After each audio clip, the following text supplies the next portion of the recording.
sebagai penghinaan umat muslim sedunia, Irak, Iran, Oman, dan Turki.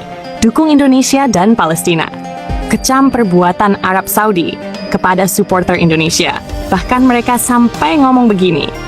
Gelombang kemarahan dunia Islam kini semakin besar setelah perlakuan yang dianggap merendahkan supporter Indonesia di tanah Arab.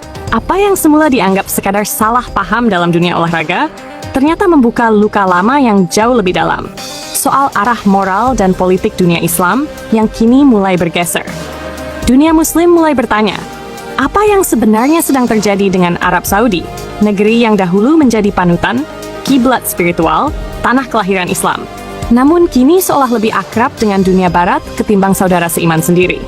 Dari Irak hingga Turki, dari Oman hingga Iran, dari Palestina hingga Mesir, seruan demi seruan muncul.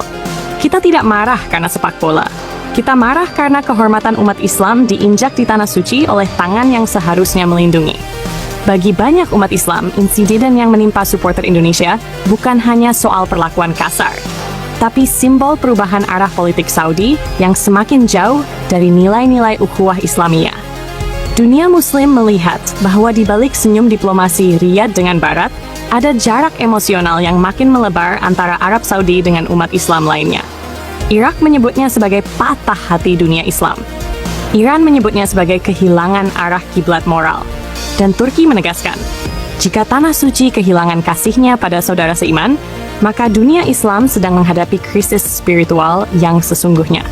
Di Irak, para ulama Syiah dan Sunni untuk pertama kalinya bersatu dalam satu suara, mengingatkan Arab Saudi agar tidak melupakan jati dirinya sebagai penjaga dua kota suci. Dalam khutbah Jumat di Baghdad, seorang ulama terkenal berkata, jika tanah yang seharusnya melindungi umat malah menindas tamunya, maka Allah akan memalingkan barokah dari negeri itu.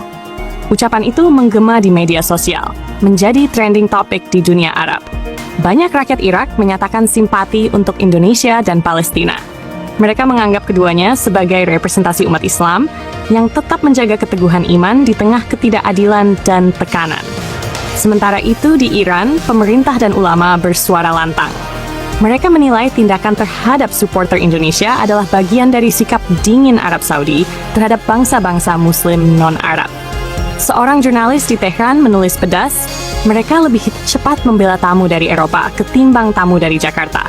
Mereka lebih ramah kepada diplomat Barat ketimbang kepada Muslim yang datang dengan hati tulus. Bagi rakyat Iran, ini bukan soal rivalitas politik Timur Tengah, tapi soal nurani Islam yang semakin memudar. Jika kekuasaan membuatmu lupa kepada saudaramu, maka kekuasaan itu tidak lagi Islami. Tulis seorang ulama muda Iran.